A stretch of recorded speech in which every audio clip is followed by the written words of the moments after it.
Hi everyone! Another day, another market and grocery day na naman. Absent ang isang angel ko kaya kaming dalawa lang ng anak ko ang namalengke ngayon. Punta muna tayo ngayon sa palengke. Namimili tayo ng mga bigas, gulay, at kung ano-ano pa.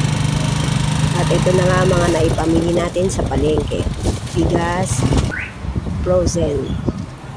Inuwi muna ng anak ko yung mga ipinamili namin sa palengke at ako muna ang nag-grocery. Susunod na lang siya sa akin.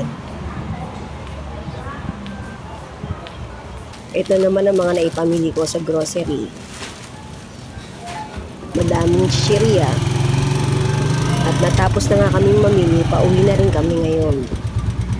Nakatapos na naman ng gawain ang babaeng ito. Salamat po, Lord! Hanggang dito na lang po muna. Bukas po ulit. Bye-bye!